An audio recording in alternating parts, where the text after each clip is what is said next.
My guest today is Chelli Stanley, founder of Upland Grassroots. Chelli is working alongside members of the Micmac tribe and researchers to see if hemp can play a role in remediating the contaminated soil and water at the former Loring Air Force Base in northern Maine. This land is contaminated with PFAS, also known as forever chemicals, that were present in the firefighting foam used during training exercises on the base. These chemicals are also found in many products that majority of people in the United States use on a daily basis. Research around these chemicals and their impact on our bodies and the environment is still nascent, but hemp seems to be a promising solution for cleaning up contaminated land.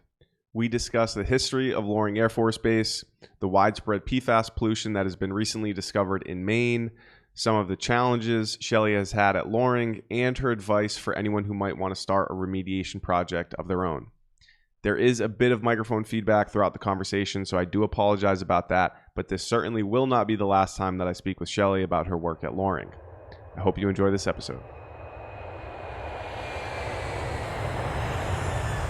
Could you give a little bit of background on Loring Air Force Base, what the history there is, and kind of how we found ourselves to be talking about this today? Yeah, so it's a huge Air Force base, former Air Force base up in northern Maine, like right on the border with Canada.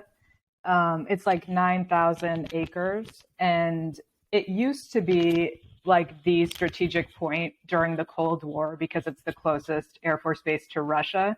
So it was like the main, I didn't know this, but the main nuclear storage site.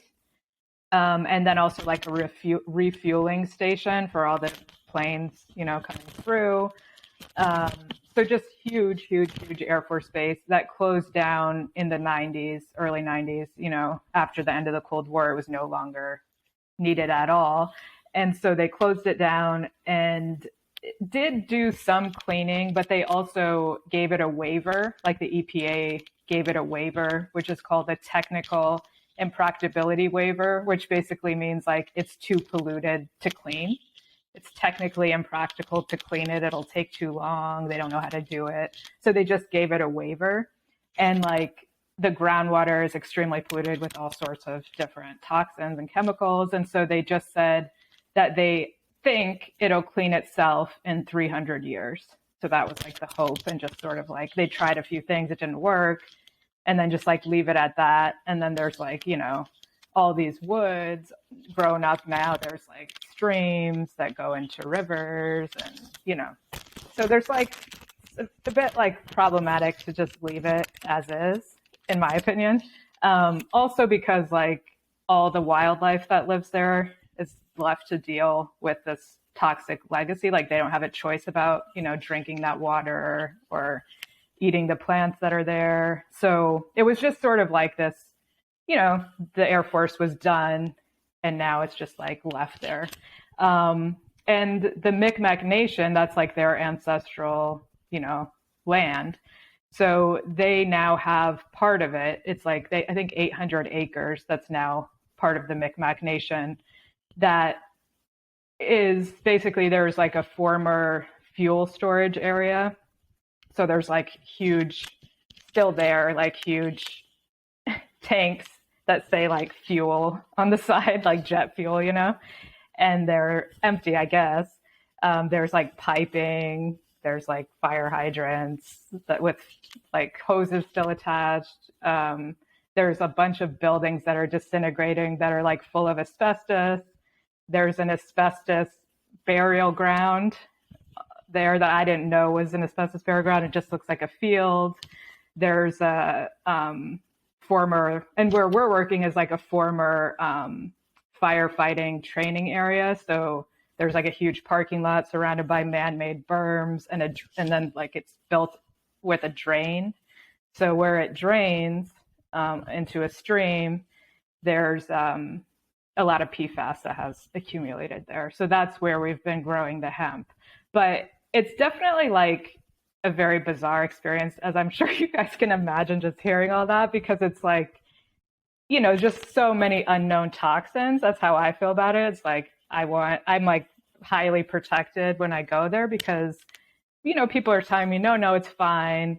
don't think about it, don't worry about it. But it's like, well, there's asbestos like buried over there. There's like asbestos in this building across the street with broken windows. That's like probably blowing out at me. You know what I mean? There's like PCBs, there's all this stuff. So yeah, I just feel like we should be very careful, like working there, because obviously we don't want anyone to get sick, you know, while cleaning the land. Like we have to do both at the same time. So it can be like a bit difficult, especially in the middle of summer when you're trying to farm in like a respirator and like PPE. It's very uncomfortable, but I think it's like worth it, you know, it's in the long run.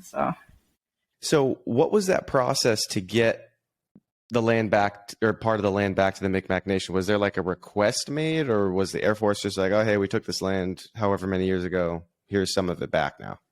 Yeah, I think they did request it, and there was like a very long process to get it. I think it was like a 10-year process. I think the Air Force was saying like they didn't necessarily want to give it to them because they knew it was polluted to some degree, and they didn't really want to, you know, deal with that.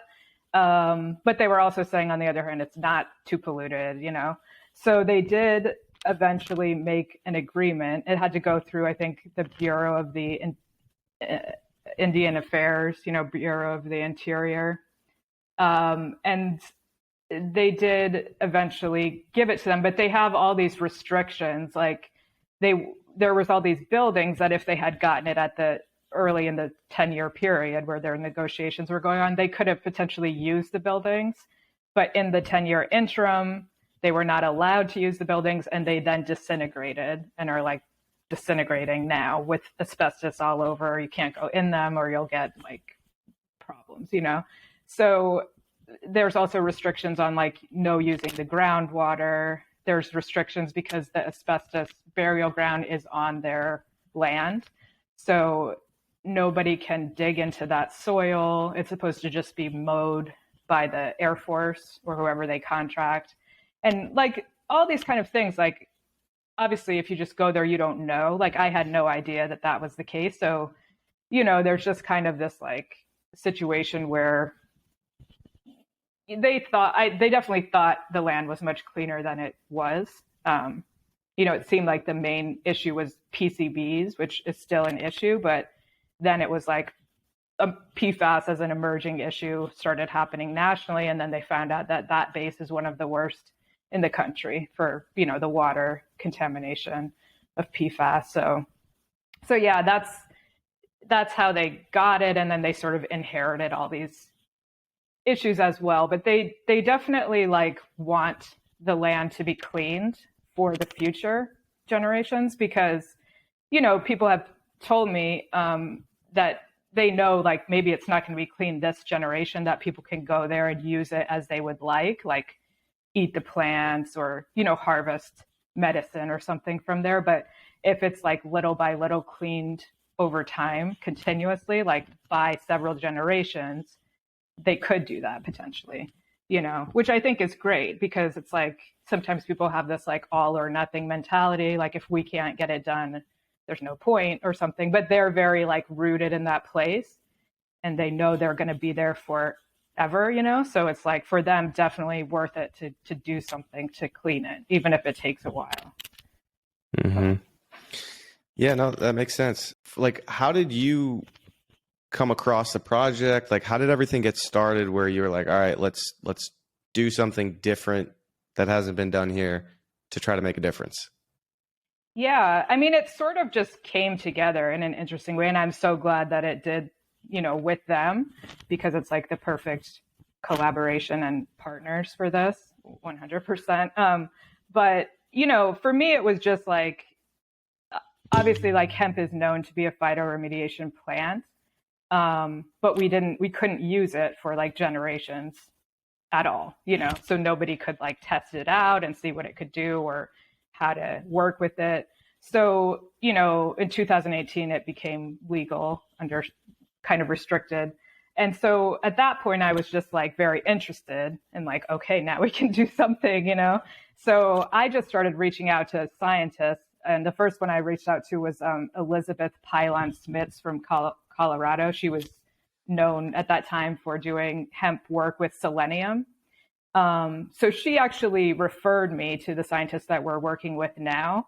So I think, yeah, the scientists that I found first, and I just was like, let's just try this out. Let's try to find solutions. Like, let's, get scientific information so that it can be like, once we know how to do it, then we can all just do it. We don't have to keep doing all the scientific investigation forever. Like, we can get the information and then like move forward, So that was kind of like the idea in my mind. And so I just started reaching out to all these groups, like environmental groups and stuff in Maine, and was like, do you know polluted land? We could grow hemp and like test this out.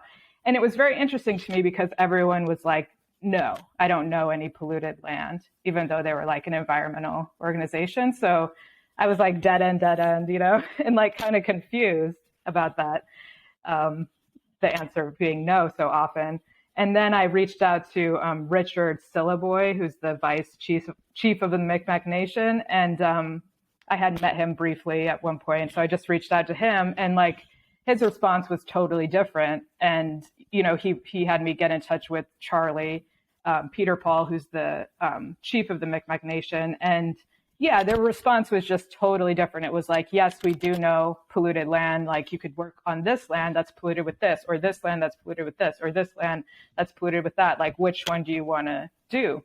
And they were also just like extremely interested in like the potential for the solution to come out, So it was just like kind of a match made in heaven. And like, so from the beginning, like this project of Upland Grassroots like started with the Micmac Nation, and there's people from the Micmac Nation on the board of Upland Grassroots, and they're like doing a lot of work in the field. So it's like been very collaborative, with them from the beginning, and wouldn't have existed without them, So, and they're very much like involved in like the trajectory of the research because we're doing it in the field, like we often come to like points of, like we need more answers. Like we come to the point where it's like, well, now what do we do, So, it's like everyone's just involved in like asking those questions, or like getting to the point where it's like, we need to figure out a solution for this. And then we talk with the scientists and we like push forward through that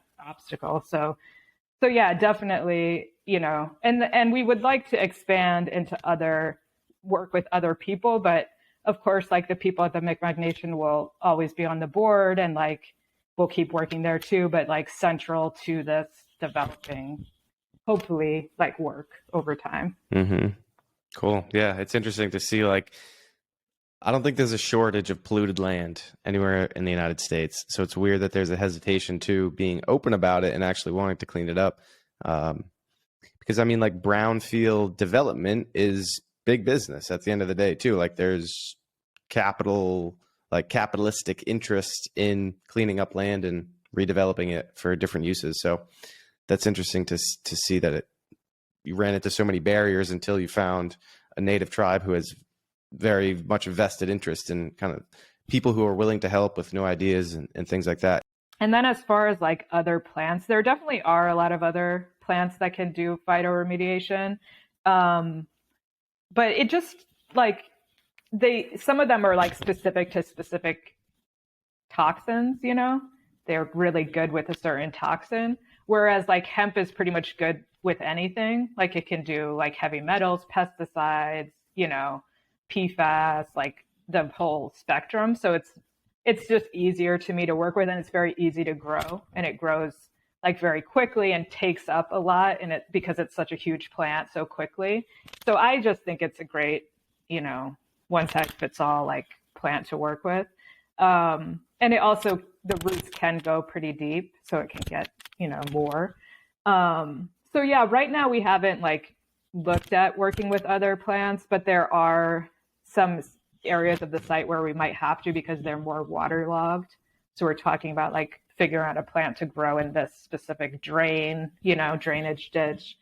And then I've also thought a lot about like, I looked into PFAS and it doesn't seem to work, but if you were growing a plant that, or you're growing for a chemical like oil or something, where PFAS was taking up like petroleum. And then we know that mushrooms can break down petroleum or fungi. So you could grow it, clean petroleum, and then like make a compost pile and inoculate it with mushrooms to like totally break it down, you know? So that's something that's like in the back of my mind for other toxins. But for PFAS, unfortunately, it seems like mushrooms don't break it down, or they haven't figured out which mushroom yet to do. So we can't do it with PFAS. But Okay. Yeah, and even just to talk about like historical phytoremediation with the Chernobyl nuclear disaster, there's, documentation that they grew hemp to remediate some of that soil along with a lot of other plants, sunflowers and different things. And from what I had read, it was some similar information, like they were using specific plants to remediate specific compounds out of the soil. But like you said, that hemp kind of is a one size fits all. So it was an easy plant to go to. I wasn't able to find like too much about, and I don't know if you maybe have any light to shed on this, but I wasn't able to find too much about like what's going on with Chernobyl now and like the status of if they're still growing hemp or kind of what the result of some of that was. And are you familiar with any of that stuff that's going on? yeah, I also haven't heard of anything continuing to go on there. It sounded like what happened was they grew hemp. They found there was these scientists that I think were from the States and maybe from Europe who found that they could turn the hemp into a kind of biofuel, it sounded like, or ethanol. And then it got rid of the, nuclear fallout material waste. So it was like this huge thing at the time. And I saw that like one of the government officials in Belgium was saying that they were going to expand this, grow it throughout, not Belgium, but Belarus. They were going to grow it throughout Belarus, and make clean energy and clean the soil at the same time. And it was like this, I read this newspaper article from that time, and then the project just disappeared and ended. So I don't know if there was some interference that happened or what, but that was like my feeling when I read it. It was like this hopeful thing to make clean energy, and then it just like disappeared. And I haven't seen anything else happening there since then. So I don't know why that is. But they are doing it in Italy in near this huge steel mining plant or steel plant. They're cleaning heavy metals. It's like a bunch of people who are farmers and shepherds that are from that area, and they want to remain there, so they're trying to clean the land so that they can continue like living as they were. So that's what I know about. Okay, interesting. Yeah, I feel like I heard something. Yeah, I might have been talking to Ryan. Ryan's having some technical difficulties, it seems, right now. But I might have been talking to him about something to do with that, because I wasn't aware of what was going on with Italy, but I think he had some information on it. But yeah, and obviously now that region of Eastern Europe is kind of in different turmoil, so probably won't see any research or anything like that coming out specifically in regards to hemp. But okay, cool.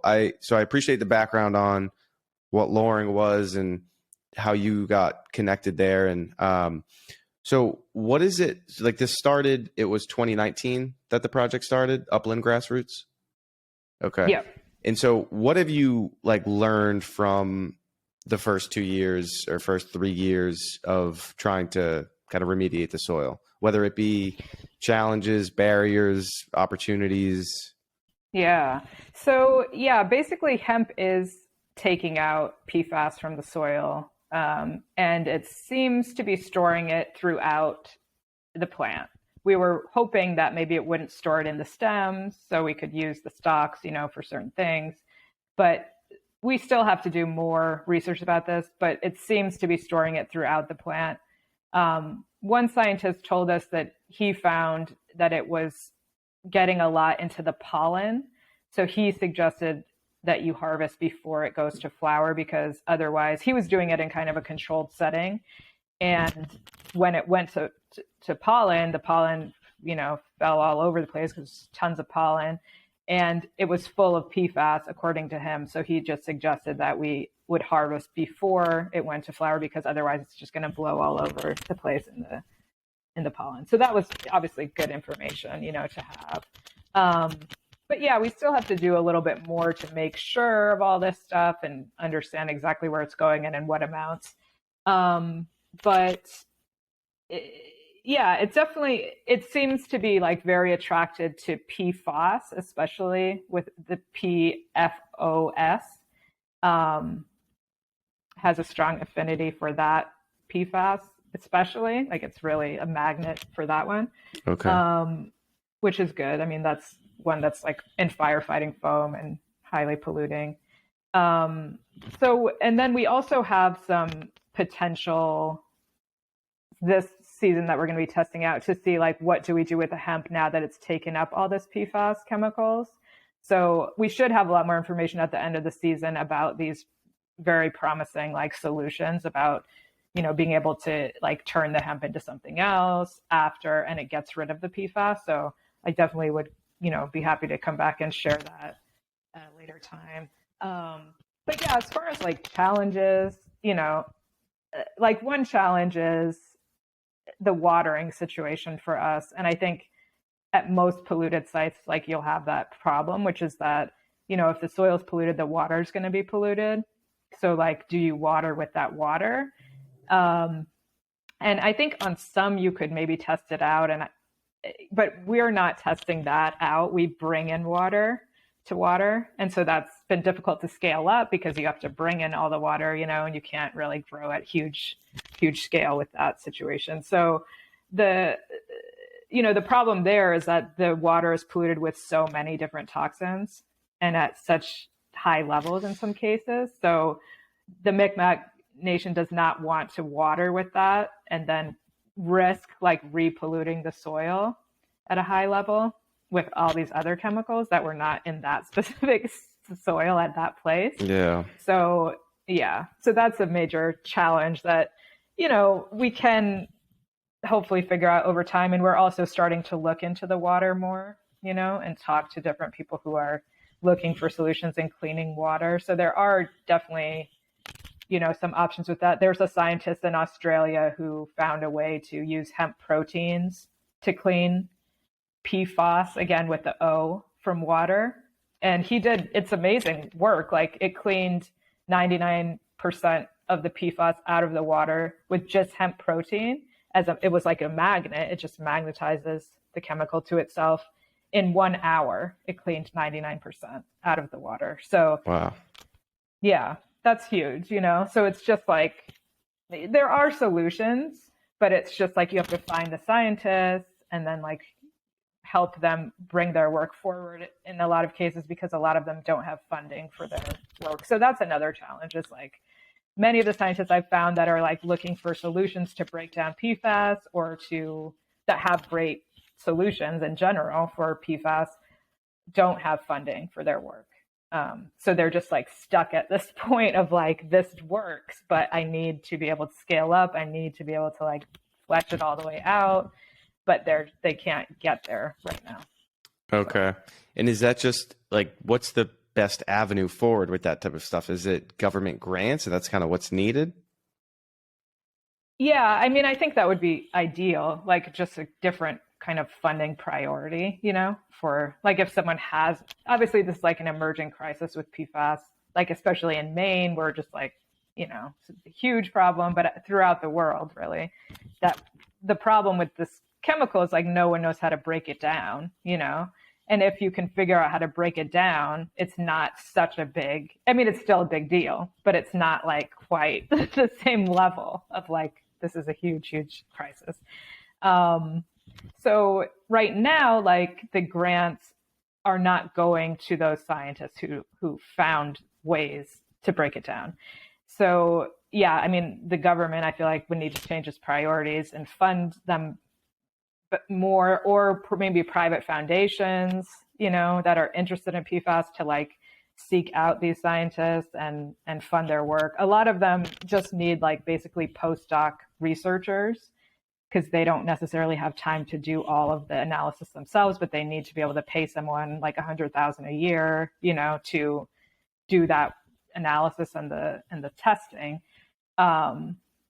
Yeah. So I think that's one thing that we're trying to do as well, is like just collaborate with scientists and do joint grants to fund their work, as well as like keep moving forward the research and solutions for ourselves. Because, if we get hemp that's full of PFAS, but we can't break it down after that, it's not a total solution. Like, I don't feel great about that solution in the end, Mm-hmm. So we need to get to the next point, which is the point that is stopping everyone, at this point with PFAS. So we definitely need those scientists to be able to like finish their research and like come forward with these solutions. Yeah. And yeah, so I think, I think that like funders or private foundations like to just to fund people like that you see have done promising work, but for some reason they didn't continue it. Like, I think that what to realize now about it is like they didn't have the funding to like continue and finish their work. And so to just like reach out to them and see how they could help, Yep. Okay, cool. Fun. And that's what I hope kind of comes from this conversation, is just more attention on it in general. And so if there's some funding out there, or private organizations that have a vested interest in this, because the problem of PFAS in general is relatively new. Like, we just kind of found out that this chemical is a problem, right? Within the last like 2 decades. Yeah, I think so. I mean, they seem to have known about it since like the 70s, but like it was a trade secret, according to the lawyer who exposed it all, Rob Below. Like, when he tried to, he's the guy that was like featured in Dark Waters, that movie about PFAS. Okay. When he tried to figure out what was polluting this like one farm, DuPont kept telling him, it's a trade secret. It's our chemical. And like, we can't tell you because it's a trade secret. But he got the information through, the court system basically, and discovery and all this kind of stuff, and then publicized what it was. But yeah, they were just keeping it a secret that it even existed at all. They would tell people like, oh, our Teflon coating works great, and like Scotchgard works great, but like nobody really knew what that meant, or that actually like this stuff never breaks down. That's all been very recent, that people are understanding that it's in so many products, like in food wrappers and pizza boxes and, carpet and clothes and like couches and all this stuff that nobody had any idea about. And that, they're saying like it's in like most people's blood. And, they don't know how to break it down. So that's like, this emerging crisis, I think daily, that people are like, kind of astounded by what's going on. Yeah. And even just a couple of weeks ago, there was some research that came out that said like whatever percentage of humans have microplastics in their blood now. And it's just like unavoidable at this point. And so on a certain level, I feel like this is kind of like, people don't want to think about this. Like, people don't want to know that the conveniences in their life are maybe they're at a cost. Like, I guess I'll quickly, there's like a government website here. It's a CDC website. I'll just quickly read like what PFAS is. And so PFAS are man-made chemicals that have been used in industry and consumer products worldwide since the 1950s. They've been used in non-stick cookware, water-repellent clothing, stain-resistant fabrics and carpets, some cosmetics, some firefighting foams, and products that resist grease, water, and oil. But yeah, I mean, like, people don't know, like, oh, this cool new tech jacket I got. Watch this. I can spray whatever on and it just rolls off. It's like, do you actually know what is on that jacket that is causing this great feature that you're so like in love with and think that this is a premium product because it has all these extra features? And like non-stick cookware is cool. You don't have to clean it as much after. But like, do you know what's on that and what you're eating? And as you scrape your like fried eggs out of it, it's just like it's because it's overwhelming. Like, if you really start to like audit everything that you're using and what's in it, like, it gets overwhelming very quickly. So on a certain level, it's easier to just not think about it. But there are some people that, you find a way to remediate it, and you have a vested interest in like actually putting time and energy towards solving the problem. And it takes more people interested in solving that problem to kind of come together and actually make a difference. And it's very cool that we know hemp can play a role in this.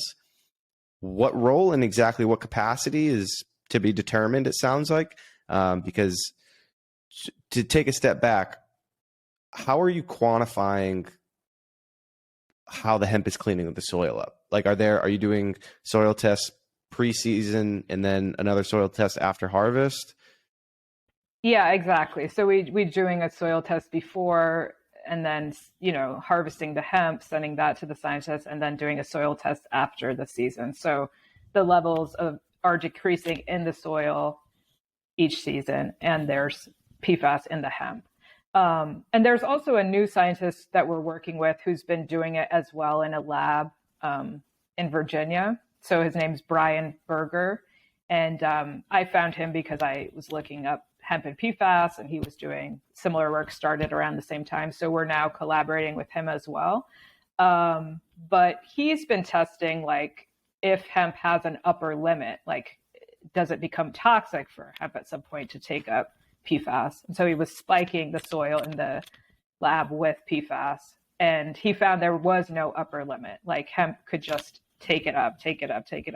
And it was taking it up like into the grams, which is like a huge amount of PFAS. So, that was great information to know. So it seems to be like the more you water hemp, like, obviously you can't kill it because hemp's not a fan of being super soggy, but you just keep watering, it will take up more, rather than it's growing in dry conditions, like super dry soil. It's not going to take up as much toxins. So yeah, okay. That was good to learn. And then that's where the water situation kind of becomes an important factor, that you need to be able to get clean water to the facility or to the site.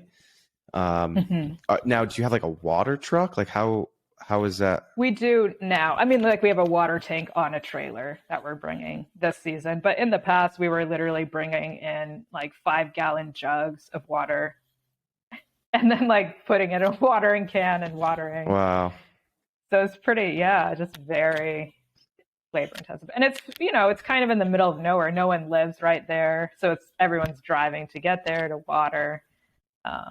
So yeah, it's definitely been like, it's not like an easy site to work at. It's like a lot of fighting to get it done, But I'm very happy that it's been successful. Like, the first 2 years where it's a huge drought in Maine, which is like super unusual, super hot, very dry. And so we were like running up there all the time to like keep the plants alive, and they did live through it, so that was like a huge victory.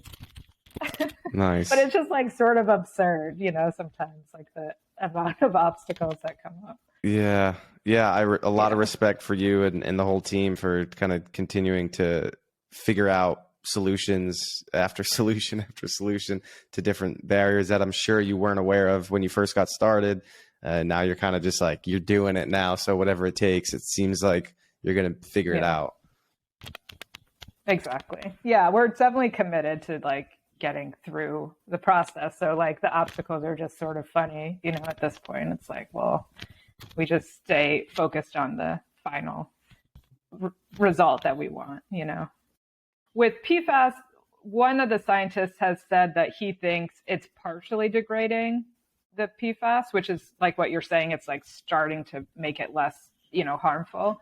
But we still need more like definitive information about that. And we're hoping to like publish a bunch of papers, this summer and in the next year that would show like all these details. Cause that's sort of the point, is like, we want it to be public information, just like disseminating public information so everyone can know. And like, if they want to grow in their area, they know already all these details about how to do it safely and like how to make sure it's working.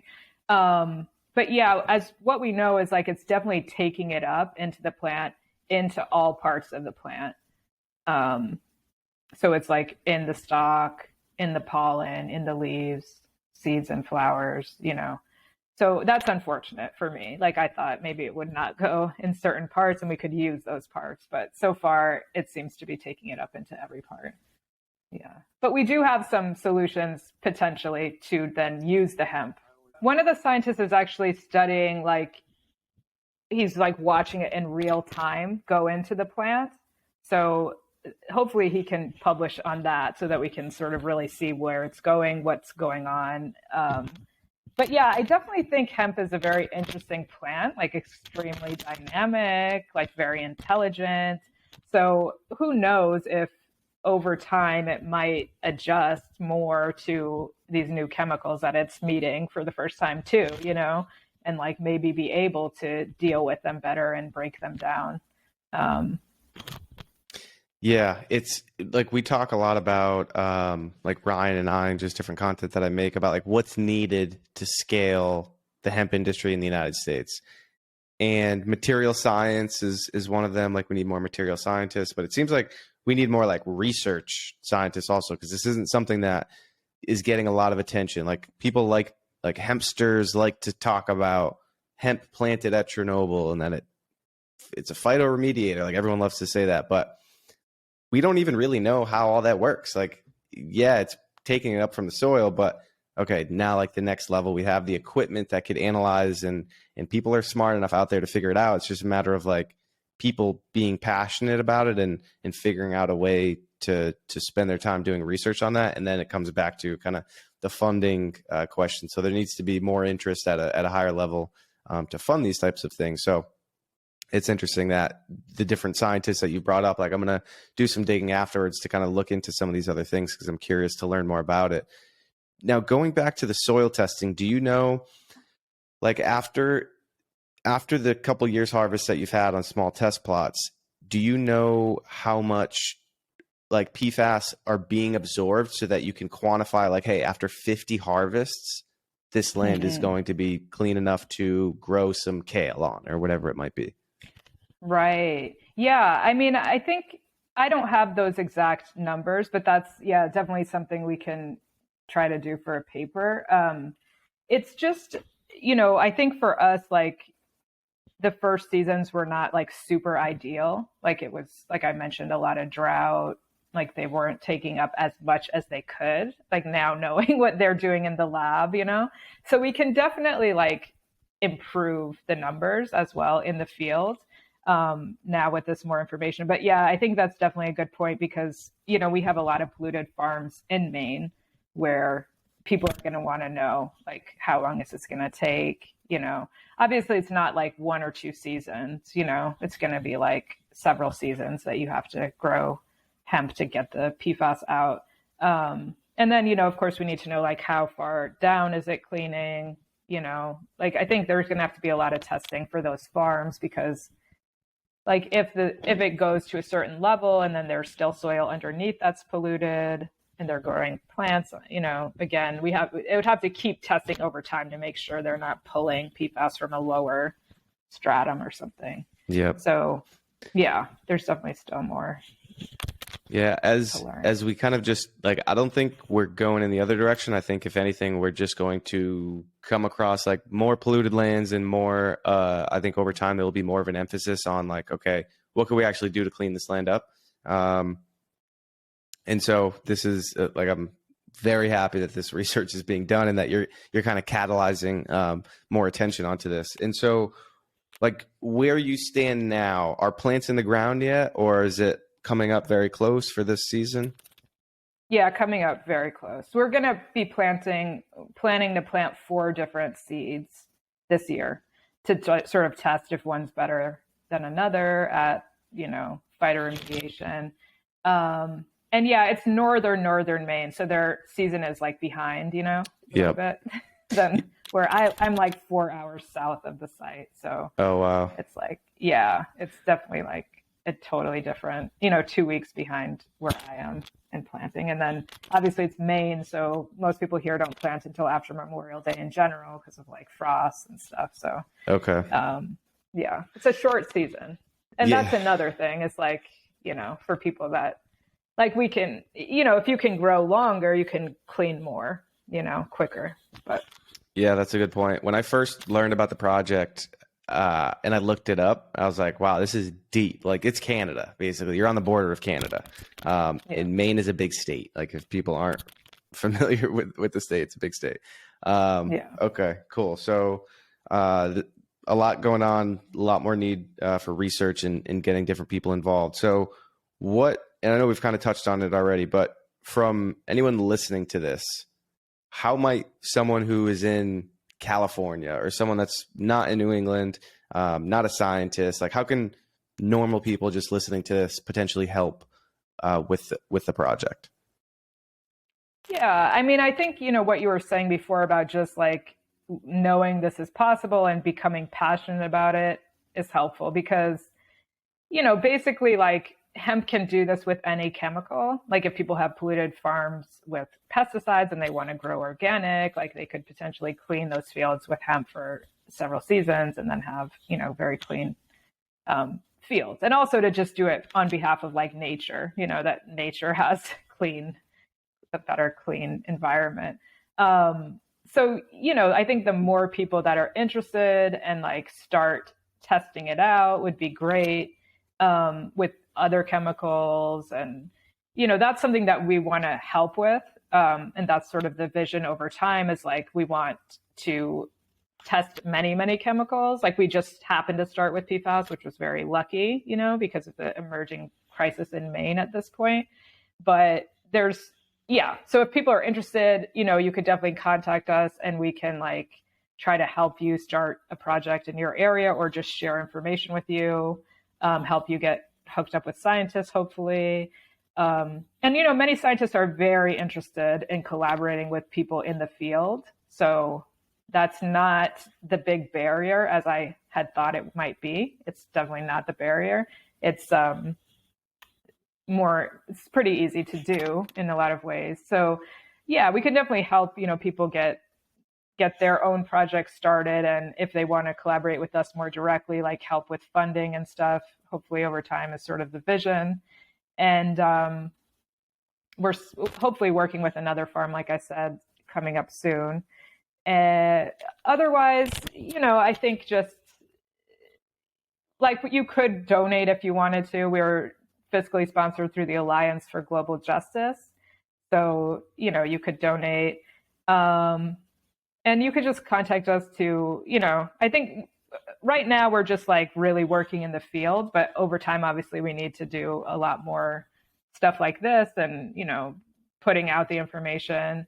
So, we could definitely use volunteers in the future with that kind of stuff as well. So yeah, just get in touch if you're interested and we can try to plug you in. And yeah, I think just being interested is the key because in the future, like I feel like the people in the future will need to know how to do this. So that's what we're really like. That's what's sort of my vision. I didn't know if people today would be interested. I thought maybe not. I mean, people are more interested than I thought they might be. So I was more doing it for like the people in the future who will need to know. And like you said, we have the tools right now. Like we can get all this information. So like, let's get it now. And then like the people in the future can do it like as safely as they possibly can because I feel like they're probably going to just like have to do it. There's not going to be much, choice about it. Like they're going to have to be able to clean land and water, well, and like accessibly, not expensive, that's like one of the things with hemp. It's not expensive to work with. Yeah. Like non-stick cookware is not going anywhere. Teflon, water repellent clothing, like unfortunately, this stuff's not going anywhere, and big corporations like DuPont don't seem to really care that they're making like generational impacts on kind of the land that we're all living on. So Maine is banning all products of PFAS within the next year, they're banning them from being sold, and then like there's like a 10-year plan. So yeah, it's not going to be allowed to be sold in Maine, I guess, anymore, like Teflon and stuff like that. Oh, because wow. I don't know if you've probably heard, but like here it's like this huge emerging problem where like they basically spread biosolids all over the farm fields for like 20 years, several decades, and didn't realize it was completely full of PFAS. So like all these organic farms are like realized in this last year that their like water is extremely polluted, like they were polluting themselves. Their land, the vegetables are taking it up, and they had no idea. You know, they thought it was organic, and they thought everything was super clean. Their water was clean, and now they're just being blindsided with like the fact that the land they bought was actually extremely polluted. So the state of Maine, you know, had been telling people it was safe to put that biosolid, and like there's documents saying the state of Maine says this is safe. So now it's just emerging. Like I think they've only tested like a very few of the 500 like priority sites that they have to test. And it's already like a huge problem, you know, like they've only tested like a dozen or so, but it's a huge problem. All these people are like, their farms are going under, you know, and like This one town in Maine, Fairfield, Aaron Brockovich just came here, and I didn't know this, but I was at the meeting, and they said Fairfield, Maine is like the epicenter of PFAS contamination in the country. And some wells were testing at 46,000 parts per trillion, which the Maine standard now is 20 parts per trillion. New Jersey is 5 parts per trillion. The country is 70 in the federal, and they have 46,000 parts per trillion. Like Loring Air Force Base has 9,000 parts per trillion, but they're at 46,000.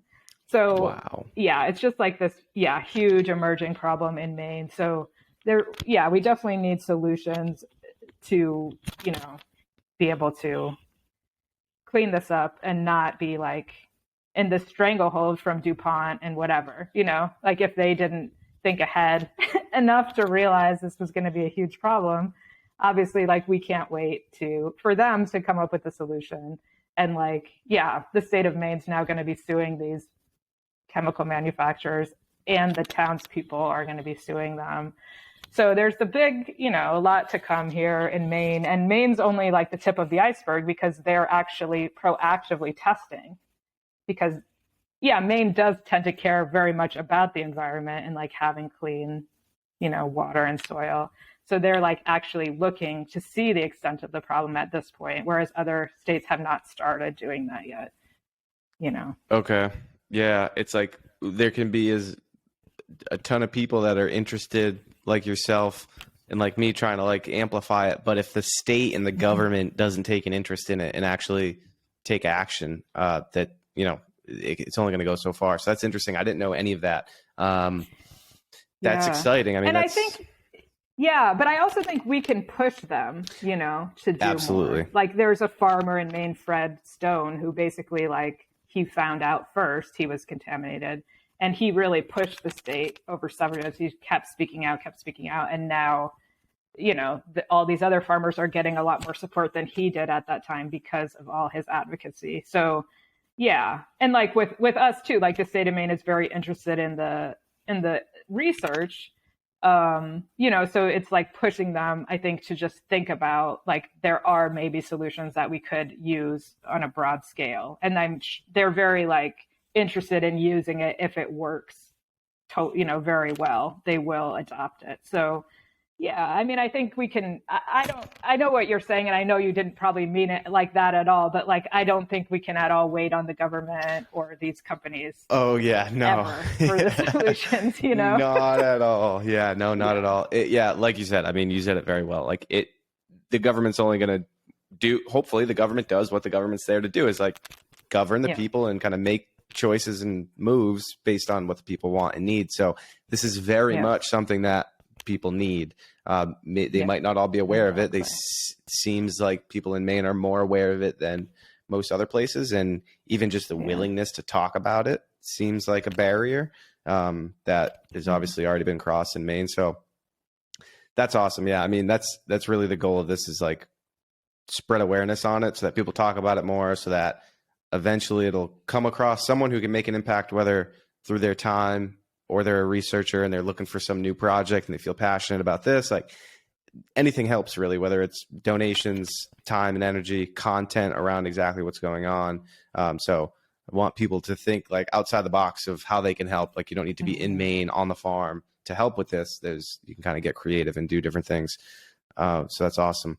So what's like, is there a consolidated page or social media or website that information is getting updated, or like how could people get in touch with you or stay updated on kind of the happenings of the project? Yeah, we did have a website, but it's not active at the moment. So no website. There's, I think we definitely will, because, this season we should have a lot more information coming out. So I guess just look out for the website, Upland Grassroots. But there is a site on one of the groups who has funded us, New England Grassroots Environmental Fund, that we have like a kind of page on there. And my email's on that page. So, people could just reach out to me directly if they wanted. And, I can help put you in touch with people. I know a lot of people are reaching out to the scientists directly, like Sarah Nason. People are reaching out to people at the Micmac Nation directly. So that's also possible, of course. And yeah, I mean, I think at this point, there's been a lot of articles coming out. So that's how people have heard about it. But yeah, I think we can definitely make another sort of website. There is an Instagram page, but it's not active. I lost the password, and so I can't delete it or do anything with it. I'm just like, oh, there it is. Okay. So, but yeah, so I will say I had just saw the article and reached out to Grassroots, and then someone at Grassroots said, no, you got to talk to Chelli, and you were very responsive and willing to do this podcast in the first place. So I really appreciate your kind of willingness to share the story and to tell more people about exactly what's going on. So that's awesome. Yeah. I mean, I'm from South Coast Mass. There's polluted land all over South Coast Mass and multiple Superfund sites. So I am very curious to see like specifically how hemp and just other plants can play a role in this. Because it's like, yeah, I like hemp clothing. I like hemp building materials and all of these things. But at the end of the day, like I also like organic vegetables that I know were grown cleanly and that the soil is healthy and things like that. So that's like fundamental need. So definitely need more attention on stuff like this. So I really appreciate your time, and any kind of final parting words that you'd like to bestow on everyone. Yeah, I mean, I was just thinking about what you were saying, and the way that I found these scientists, for example, was just to look up like people who were studying a certain chemical. So if you know what those Superfund sites were polluted with, you could just start looking up studies on that, and see which scientists look interesting and just reach out to them directly for anyone out there who's thinking like of doing this, or look up like scientists who do phytoremediation and reach out to them. And usually then they'll direct you to someone else if they can't do it, So yeah, that's definitely a good way of like, if you know of land that you're interested in and you want to just start looking at how you could potentially start doing this, just do that, like look up some scientists who are already studying it. But yeah, I guess as like a final closing word, I think it's just interesting to me that like that hemp, is such a like dynamic plant, and